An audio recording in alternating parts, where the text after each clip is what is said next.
Awesome. Thank you. Excited to chat with all of you folks.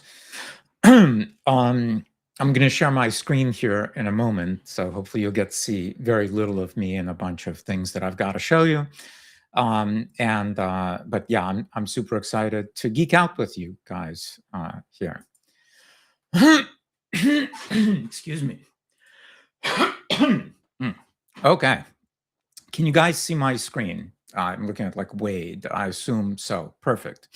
Okay. So these days I describe myself as an old nerd. I started writing code in 1984, years old in high school. I have a degree in electrical engineering. I've never done a day of it. I've always been into software.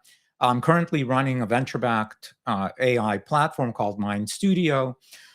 Prior to this, I spent 4 years at Google on the product side. I was CTO at MySpace, if any of you are old enough to remember that. And then prior to that, I built two other venture-backed companies. One was a large competitor to YouTube called VO Network, raised $70 million for that. One was an enterprise cybersecurity company called Iconic Systems, raised $34 million for that. Here at MindStudio so far, we've raised $36 million. Again, it's a platform that's used by individuals and organizations to build and deploy AI agents. There's over 400,000 of these things that have been deployed in all kinds of organizations. His Majesty's Revenue and Customs, the British Internal Revenue Service, is a customer in New York Times. This company called Advanced Locals got over 600 MindStudio AI agents that are running, that are automating. They're a giant media company, so it's automating news production, news gathering, fact checking, business functions, things like that sort. And the reason I'm kind of telling you all of this stuff, I have a unique vantage point from here to be able to see into many different types of organizations and the kind of work they're doing. And so we've been doing this for almost 3 years and have seen this thing evolve. By the way, the entire company is just 10 people. I'm CEO. We have CTO, one product manager, one additional engineer. Our CTO is the primary engineer, and some folks. That's the entire company. Now, how can we do this with a company of this size? Well, we're augmented by AI agents. We eat our own dog food, and what what a crazy world that we live in that we can do this. And so again, when I started geeking out on software in 1984, and like nobody cared about it. People, we were looked down upon, right? We were a bunch of nerds, and like nobody wanted to build a product, right? And then over the last couple of decades here, well, everybody wanted to build a product. Why? Because products are valuable. Products allow you to start a company and become a multi-billionaire. Products allow you to build a company and be your own boss, so you don't have to like report to anyone. There's like a lot of people that really fantasize about that, or for countless other things they want to do. And so building products is now the hottest thing around. You guys know this. Okay, and of course the problem here has been is like, okay, that's great that it's cool to build products, but it's hard to do. I don't know how to write code. And even if I do know how to write code, still takes a tremendous amount of time, costs a lot of my my personal mental effort and time to build these things. And then of course, if you're a company, or if you've got a startup idea and you want to you want to launch a company, well, you got to find a technical co-founder, or you have to find developers, and developers are scarce. Developers are the bottleneck because building software is hard. But as you've all been hearing here, and I'm sure you've seen out in the wild, boy, has the world changed. And now writing code, okay, that's part of the practice of building a product. Writing code is getting easier and easier. And we're really already at the place where everyone that wants to build a product can build a product. Okay. Again, we'll dive into what does it mean to build a product versus write some code. Okay. But here I'm just kind of calling it build a product. And again, for a lot of this, you don't ever need to see a single line of code, because these AI, coding agents, as they're called, you may have heard of these, like Cursor or Windsurf or Claude Code or OpenAI Codex or Gemini with anti-gravity or Lovable or Replit or Bolt. There are all these names. You may hear these like giant companies and giant products. They're all working on this problem of how do we make it dumb easy for anyone to be able to write some code, even if they don't need to write code. Okay. And some people are even asking, like you see online, people do we even need developers anymore? Like if your kid's going to go to college, should they study computer science? That used to be the job. Well, maybe it's not the job anymore, right? So it's a fair question. The short answer is yes, we still need developers, but people are asking this. And again, and there's like tons of choices. And so it's great that we can all now build things, but now we've got to figure out kind of the rest of these things. Like, for example, which of these platforms should I use? They can all build things. Which one? Which one should you use? I don't know. Depends on who you are, right? And so who are you? Okay. If you are sitting in an organization, you might be a software developer in an organization, and your job is to work on a code base, and maybe your your organization makes software. So you work at a SaaS company, let's say, or your company built some kind of a software product, and you work on that product. Well, you might use platforms like these. Okay, these are professional coding agents meant for professional developers to use. Could you use these things if you're not a professional developer? Yes, you could. But these are not the best things to use if you're not a professional developer. Okay. But if you are, let's say, a business user in an organization, well, you're not writing code. That's not your primary job. But could you benefit from some new capabilities to be able to make your job that you do more autonomous? Could you have some custom business tools that you wish you had, and you've got this like giant SaaS stack that you've learned to use? The median mid-sized organization has around 130 SaaS platforms that are all integrated together and power the operations of a mid-sized organization, right? And so you already have plenty of business tools, but all those business tools are kind of like Frankenstein together. They weren't meant for your company. They were meant for all companies, because that's how these SaaS platforms build it. So these things are, valuable for as many companies as possible. Your company is just one of them. And you can take them and you can customize them. And sometimes you have to like hire professional services in order to do that, right? And so your organization, your IT team has put all these things together and you use them. But meaning I'm looking at you, if you look at your own stack, that, man, that thing is a mess. Because again, it's all Frankenstein together, and it's not the way you would have built it. It's not the way you wish it worked. It's just the way it worked. That's the world we've been living in. But not anymore. Now, you, business user in any organization, can build your own custom business tools, either to augment your existing stack or even replace certain parts of the stack. If you think about it, most of those SaaS products you only use a few features from those products. They force them down your throat to be able to buy their SaaS platform, but you don't need that. You wish they didn't have all those features. They just get in the way. You just want a few features from this SaaS and a few from this and a few from that. Well, guess what? You can now build that specific application that just has those features, and it's built for you because you built it, and it's made to fit you like a glove. And when you have things that fit you like a glove like this, they are dramatically more productive for you to use. They can be much more automated. And so you don't have to move things, copy and paste things from this thing to that thing, and then transform it here and do that. Well, you can just have it do those things. And indeed, there are lots of business users that are now building their own tech stacks. And many of you may have heard this term called SaaSpocalypse. Okay, if you haven't, you should check it out. SaaSpocalypse is real. It is the practice of business users building their own tools and telling those SaaS vendors, we're not renewing. And that's impacting stock prices and all these other things. So this is a big, big thing, this idea that non-technical business users of any company can build their own products, and the products that they build for themselves are better because they're custom built, are better than the Frankenstein stack that has existed forever, right? Okay, so this is a really powerful place to take advantage of these new capabilities, right? First of all, software developers and companies have incredible output. one software developer can now, have a yield of 2, 3, 4, 10, 100. It's crazy. I'm not exaggerating of this. And so it's amazing what, remember, we have one CTO and one developer. That's entire company. We built this like ginormous platform and took it to market and do all that because of things like this. Okay, so that's enterprise. If you are an SMB, you're an owner-operator, well, you struggle with this every day. You know that none of those solutions that you can license are exactly the things you want. Well, guess what? And they're expensive.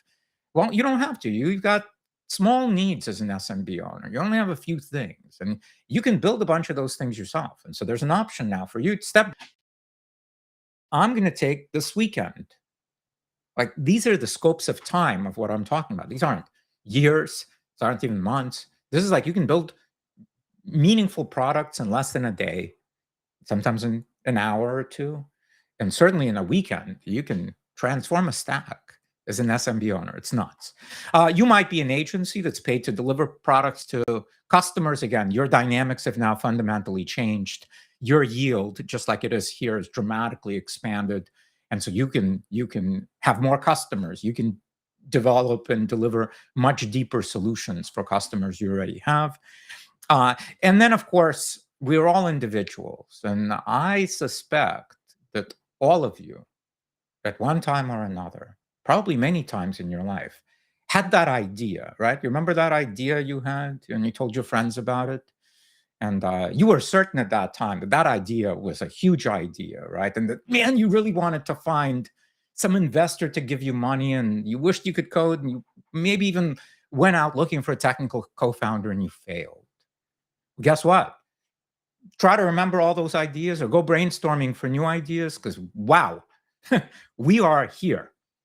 Whatever your idea is, if it has to do with software, whether you've written a line of code or not, you can now attempt to build it.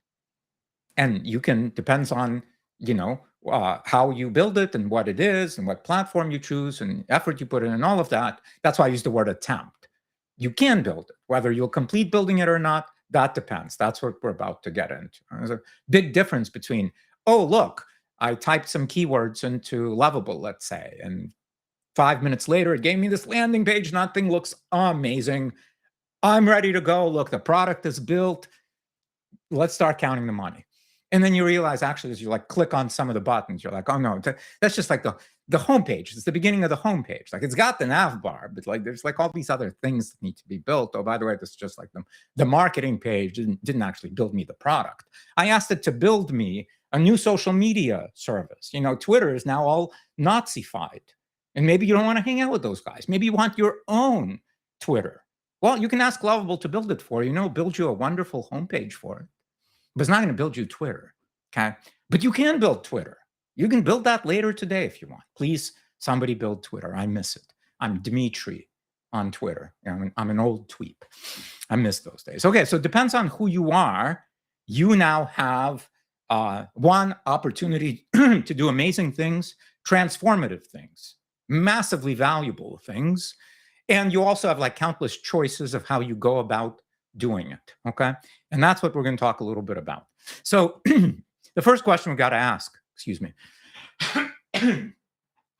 is what kind of what product are we building? What do we mean by product, right?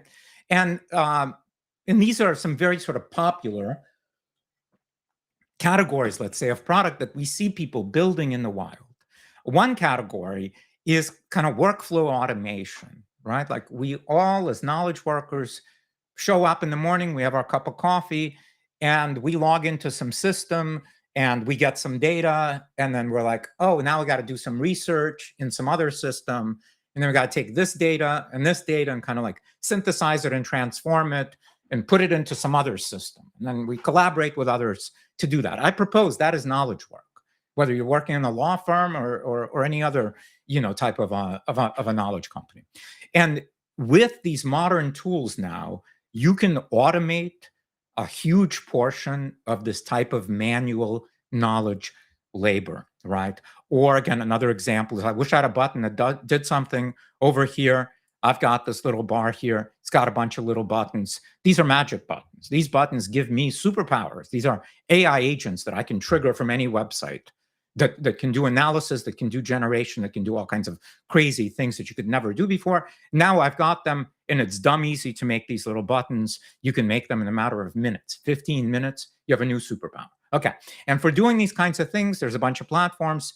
N8N is a popular platform. MindStudio, my company, has something called MindStudio Workbench. It competes here as well, Zapier, etc.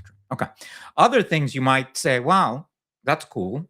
I want to build like a product that I can launch. And some people say, well, yeah, I need like a website. I need to build a website. I need to build a landing page, and it needs to have some, interactivity. It needs to have like a form, contact us form, or like a calculator. So I'm going to build a macro calculator. If you're going to be bodybuilding, you can calculate your macro. Okay, cool.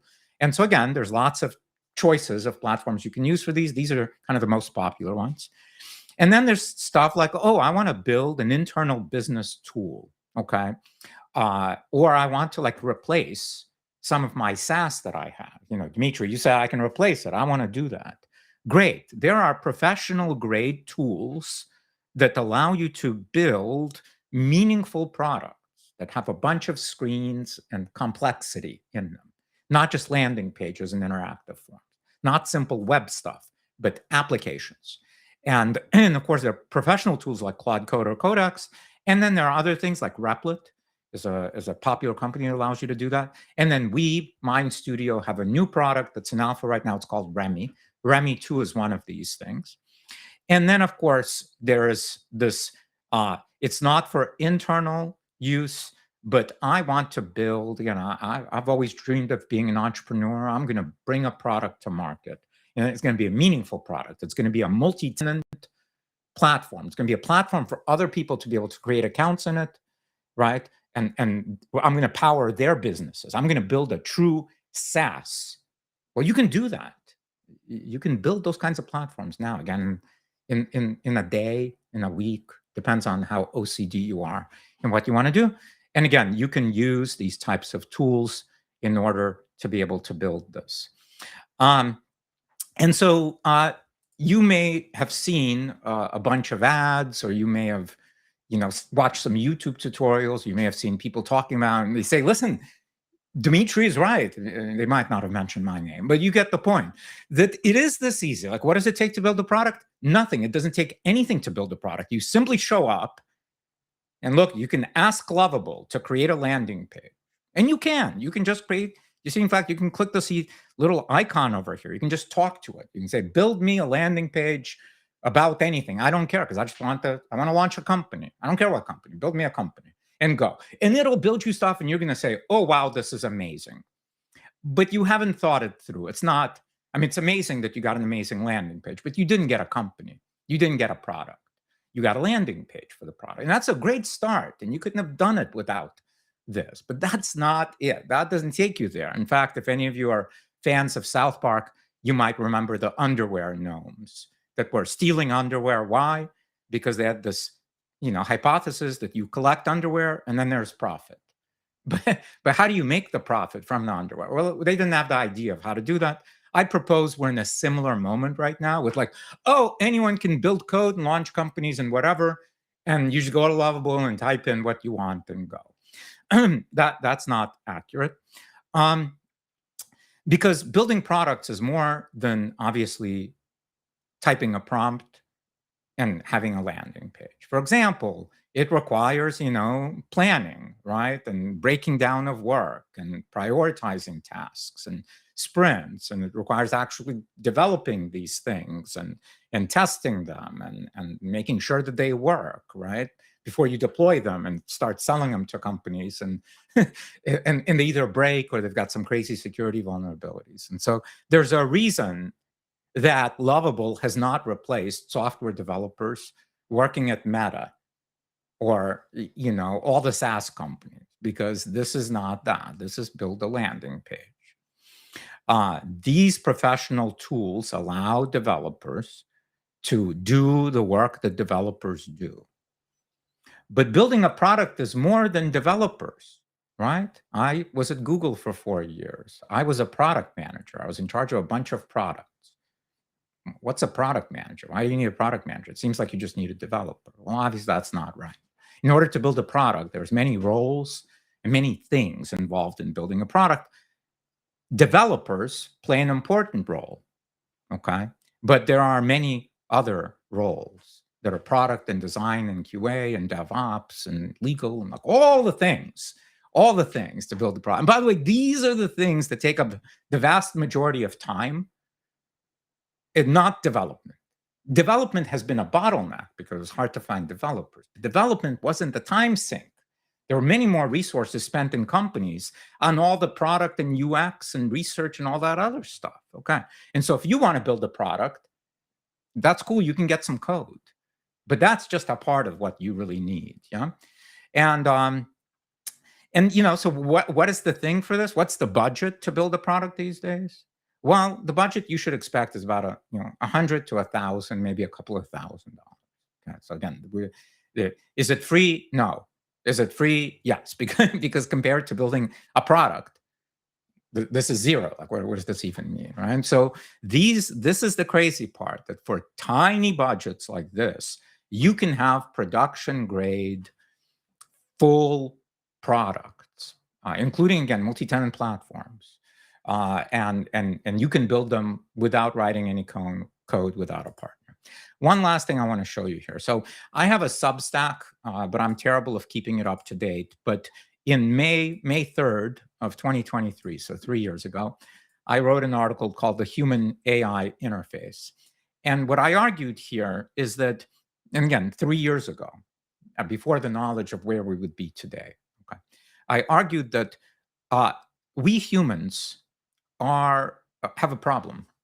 And that problem is that we have countless options for various tools that we can use. We can go to the App Store. There are millions of tools. There are hundreds of thousands of SaaS platforms that are out there for us to choose from. And they're amazing. And they just keep getting better and better. And wow. And if I was like some superhuman and I could just like learn to use all of these tools and be proficient at it, then wow, how productive might I be? And that's why a bunch of you may have spent a bunch of your time recently watching YouTube tutorials, learning how to use various tools, yeah?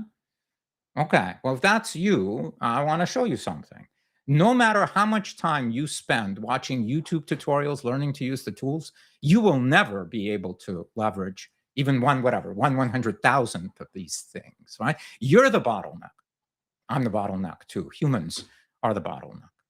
And therefore, in a world of expanding options and expanding capabilities, it doesn't matter how good AI gets, we will continue to be the bottleneck. And I proposed again 3 years ago that what we needed was some kind of a personal digital agent. I called it UAI, which is some kind of a thing, an AI, that knows how to use all of these and can continue to learn to use new tools and leverage them.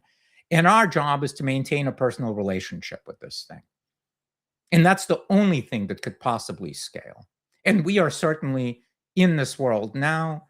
And by the way, the first sort of canonical thing that I can say meets this is something like OpenClaw or Claude Cowork or Hermes Claude. There's like thousands of these claws now, these personal agents.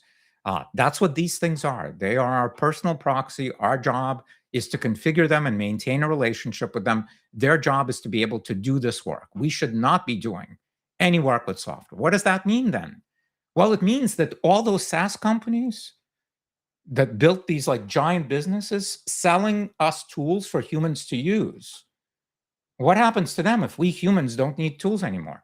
Our agents don't need tools like those. Our agents don't need the kinds of interfaces that various SaaS platforms provide for humans. They do much better with APIs. Okay. And so this is why SaaS apocalypse is real. Also, again, humans being able just to use coding agents to build things of their own. And you can do that. One last thing I want to show you. MindStudio, we've had a blog before, but running a blog is hard and takes time. I only have 10 people. I don't have any time to build a blog. So a couple of months ago, I suggested to one of our non-technical folks, hey, do me a favor and build us a blog. And so he built us a blog, Insights for AI Builders. It launched 2 months ago. And this blog is completely autonomous. This blog every day monitors about a dozen YouTube channels that report on AI automatically, just every day, just monitors them. Reads the transcripts of all their videos as a set of a dozen channels, ranks topics that they're talking about, then goes off and does deep research on all of these topics and writes anywhere from 20 to 60 blog posts per day. May 5th, May 5th, May 5th, May 5th, see May 5th, May 5th. Lots of articles published on May 5th. Okay? And these are amazing articles. They're well researched. By the way, it also automatically generates ad units for Remy. This ad unit had no designers involved in it, ever. It was generated dynamically by an application that was built by a non-technical person that works here, Luis. Okay? He studied film at Chapman University. He's not a developer. Okay, and so it does this, and that's pretty amazing. Okay, but that's cool. So what? So you're publishing a bunch of like AI stuff to the internet. Whoop-de-doo. Yeah, whoop-de-doo. This is Ahrefs. This is like the gold standard in SEO. And you can see here over the last 3 months, these are our GEO scores, Gemini ranking for answers when Gemini answers, up 64 to 74. Perplexity, 17 to 17. All of Perplexity came in the last 3 months. Gemini, 240 here. Copilot, Grok. And this is organic traffic. Okay. Before this, on average, we had 3,000 people, 2,800 people. This is per day, uniques, and then it went up. Yesterday, 173,000 people showed up because of this blog that was launched 2 months ago, built by a non-technical person using Remy, automated. You can do that too. And that's kind of my end here for you. So hopefully this was valuable. Feel free and check out MindStudio. Feel free and find me on LinkedIn and connect. I'd be happy to answer your questions. And yeah, I appreciate you guys having me here.